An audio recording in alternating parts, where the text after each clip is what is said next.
నమస్తే. శ్రీ గురుభ్యో నమః. శ్రీమాత్రే నమః. ఆదిత్యాయ చ సోమాయ మంగళాయ బుధాయ చ గురు శుక్ర శనిభ్యే రాహవే కేతవే నమః. మనం ప్రతినిత్యం కూడా ప్రకృతిలో బతుకుతున్నటువంటి ప్రతి జీవరాశికి ఖగోళంలో ఉన్నటువంటి ఆ గ్రహాల ప్రభావం అనేటువంటిది పడుతుంది. అయితే ఇది మారుతూ ఉన్నప్పుడు ప్రతినిత్యం కూడా గోచార రీత్యా గోచార ఫలాలు చెప్పుకోవడం ఒకటి. ఇది కాకుండా మనకి ఈ గ్రహాల మార్పు అనేక రకాలుగా ఉంటాయి. ఒక్కొక్కసారి కొన్ని గ్రహాలు వెనక్కి వెళ్ళడం అంటే వక్రగతి అంటాం. ఈ వక్రగతి దగ్గరికి వచ్చేసరికి వాటి వల్ల ఫలితాలు మారుతూ ఉంటాయి.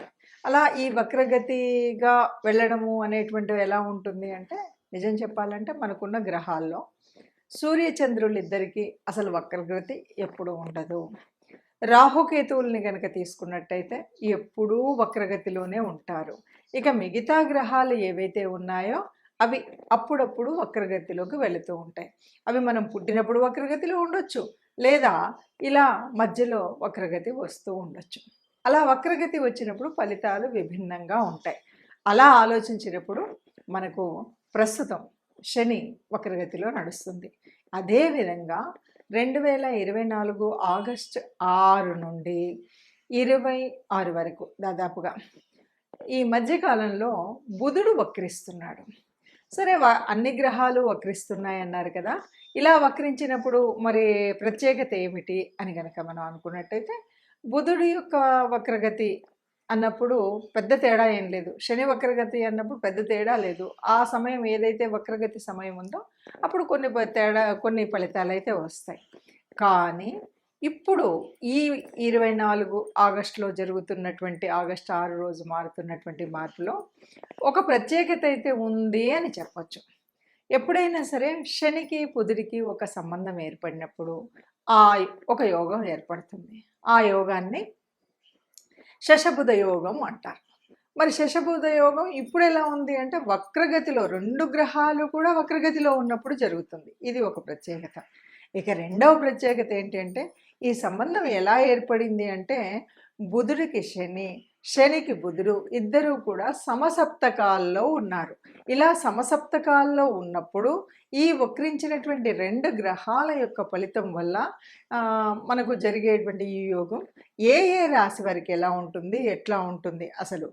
ఎప్పుడైనా సరే శశబుధ యోగం అంటేనే ఆర్థికంగా చాలా అభివృద్ధిని సాధించే విధంగాను, అభివృద్ధిగా ఉండేలాగాను, ఏదైనా పనులు కాని పనులు అయ్యేలాగాను, మనకు ఏ రకమైనటువంటి ఇప్పటి వరకు ఉన్నటువంటి ఆలోచనలు, ఆ ఊహలు ఏవైతే ఉన్నాయో, కార్యంలో పెట్టాలి అనుకున్నటువంటి ఏవైతే ఉన్నాయో అవన్నీ కూడా కార్యంలో పెట్టడానికి అనువుగా ఉండేటువంటి పరిస్థితి శశబుధ యోగంలో ఉంటుంది. మరి అలాంటప్పుడు ఆ యోగంలో ఇప్పుడు ఏంటి ప్రత్యేకత అంటే, 2 గ్రహాలు కూడా వక్రించి ఉన్నాయి. ఈ వక్రించి ఉన్నప్పుడు కొన్ని రాసుల వారికి బాగా శుభదాయకంగాను, మరికొన్నింటికి మధ్యస్థంగాను ఉంటుంది. అసలు శశబుధ యోగం అంటేనే చాలా వరకు మంచి జరుగుతుంది, కానీ ఎక్కడ కూడా చెడు అనేది కనిపించదు. కానీ కొన్ని రాసుల వారికి చాలా అద్భుతంగా ఉంటుంది. కేవలం అది 20 రోజులు అయినప్పటికీ కూడా కొన్నింటికి మధ్యస్థంగా ఉంటుంది. ఈ 1-2కు అటు ఇటుగా ఉండవచ్చు.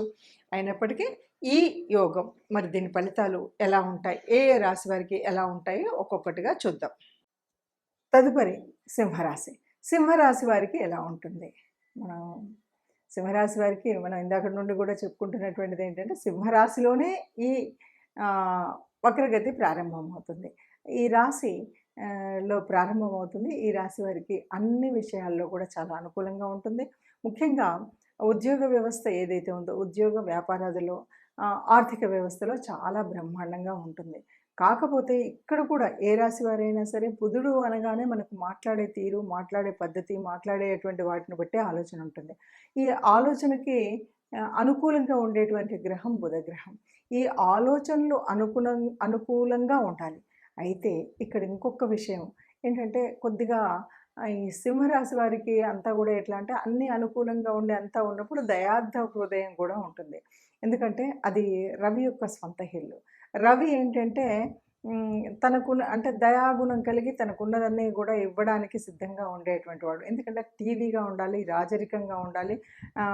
మిగతా వాళ్ళంతా నేను చెప్పినట్టు వినాలి అంటే ఏదో ఒకటి ఇవ్వాలి అనేటువంటి భావన కొంతమందికుంటుంది. అలాగే ఇంకా ఏంటంటే తను దయార్ద్ర హృదయం కలిగి ఉండడం అనేటువంటిది కూడా ఒక లక్షణం ఉంటుంది. ఈ లక్షణాల మూలంగా కొంత దాన ధర్మాలు చేయడం అనేటువంటిది కూడా ఉంటుంది. ఈ దాన ధర్మాల వల్ల కూడా మంచి ఫలితం పొందేటువంటి పరిస్థితి కూడా ఉంది. అంటే ఏది జరిగినా మన మంచికే అనే విధంగా ఈ సింహరాశి వారికి ఈ వక్రగతి ఏదైతే ఉందో దానివల్ల ఒక ఆర్థిక పరంగా లాభం జరుగుతుంది. అట్లాగే తన యొక్క ఆలోచన విధంగా లాభం జరుగుతుంది. ఉద్యోగ విషయాల్లో లాభం జరుగుతుంది. వ్యాపార విషయాల్లో లాభం జరుగుతుంది. ఎప్పుడైతే ఇన్ని అనుకూలించేటువంటి పరిస్థితులు ఉంటాయో సహజంగానే కుటుంబ వ్యవస్థలో అలాగే అంటే సంతానం అన్నిట్లలో కూడా చాలా చక్కగా ఉంటుంది అని చెప్పచ్చు. ఒక్కొక్క రాశికి ఈ విధంగా ఉంది అని మనం చూస్తూ ఉన్నాం కదా. ఇప్పుడు ఈ రాశికి ఇలా ఉంది అని చెప్పేటప్పుడు మరి ఇలాగే ఉంటుందా? దీనికి ఏం చేయాలి? ఎలా చేయాలి అంటే ఒకటి ఎవరికైనా సరే శశబుధ యోగం అనగానే ఇది మంచినిస్తుంది.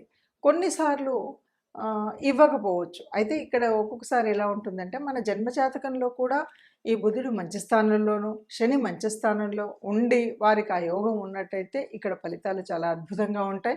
ఇప్పుడు